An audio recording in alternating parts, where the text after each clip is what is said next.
السلام عليكم ورحمة الله وبركاته. ازيكم يا حبايبي؟ اخباركم يا رب دايما تكونوا بخير وهنا وسعادة ان شاء الله. بقى النهاردة جايبه لكم ايه؟ السمك البلطي المقلي والرز الصيادية. يلا بينا نسمي الله ونخش على طريقتنا. انا جايبه هنا السمك منضفه كويس ونقعاه في ميه وملح وليمون، ومفتحه ظهره من الجنبين بالشكل اللي حضراتكم شايفينه ده كده. وجايبه معايا ربطه خضره، كزبره على بقدونس، ومعايا فلفل وليمون معصور وثوم وكمون وكزبره ناشفه وملح. نجيب الكبه بتاعتنا، ننزل الكزبره الناشفه والثوم،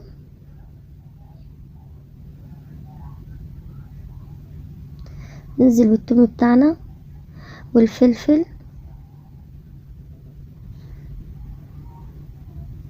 والليمون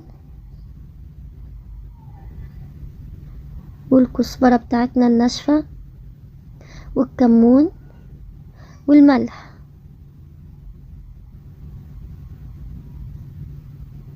تمام، نبدأ يا حبايبي نضرب الحاجات دي كلها وننعمها شوية.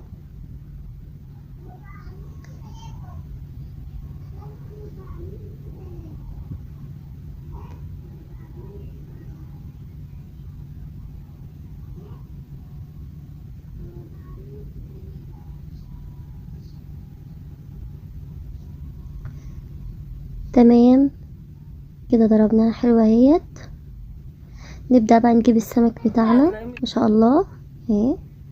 نبدأ نجيب السمك بتاعنا ونحشي من البطن ومن عند الراس كده ومن الظهر الفتحات اللي انا فتحتها.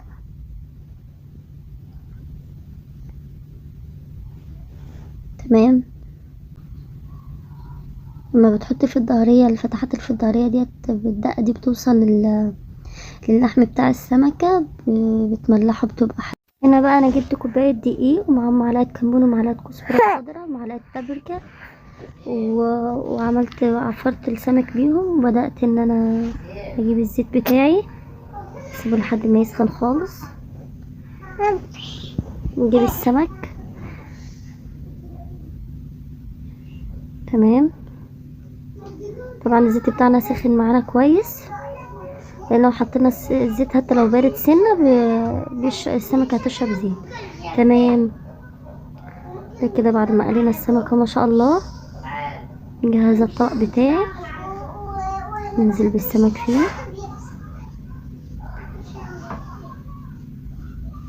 زي الفل. هبدأ بقى ان انا اصفي الزيت من الدقة اللي وقعت فيه من السمك عشان ما يسمرش السمكة اللي بعديها. لو سيبناه الدقة دي تتحرق اكتر وتمسك في السمكة. لكن كده ما شاء الله شوف السمكة طالعة عاملة ازاي، اكنك لسه حاطه لها زيت جديد زي الفل ما شاء الله.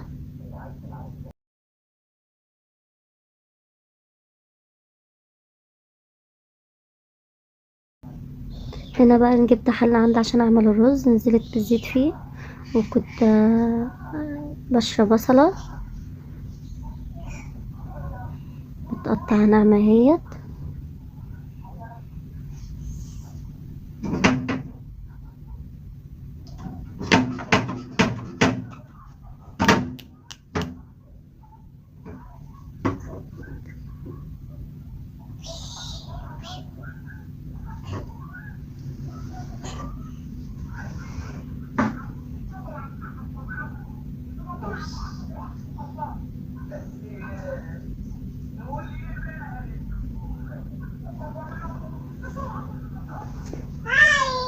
تمام كده انزل بقى بورقة اللوري وحبايتين حبهان بالظبط عشان نعرف عدد بس الحبهان، عشان احنا كده كده هنشيله قبل ما نحط المية ليه.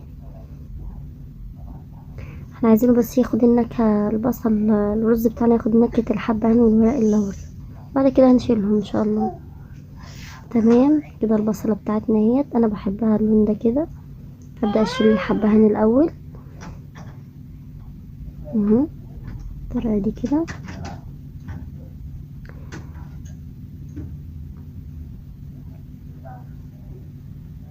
كده ده اللون اللي انا عايزاه. نسمي الله بقى وننزل بالمية الدافية بتاعتنا السخنة المغلية.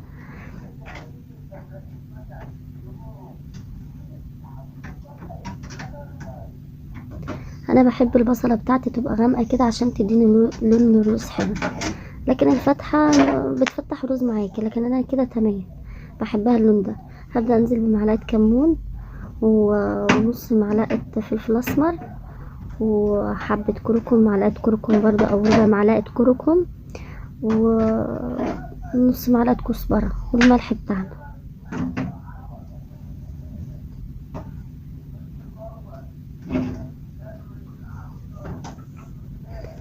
خلاص كده المية بتاعتي غليت بتاعت الرز. هبدأ ان انا اشيل البصل والورق اللوري منه خالص. انا ما بحبش اسيب البصلة فيها عشان ما تنشف في الرز، فببدأ قبل ما انزل بالرز بشيل البصلة بتاعتي، بصفي خالص المية بتاعت الرز من البصل، وابدأ هنا بقى انزل بالرز بتاعي. طبعا انا كنت غسله كويس ونقعاه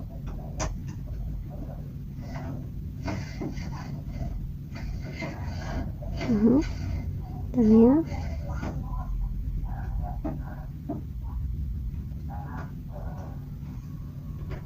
نبدأ ان احنا نغطي عليه، ولما الرز يشرب خلاص هنبدأ نهدي عليه.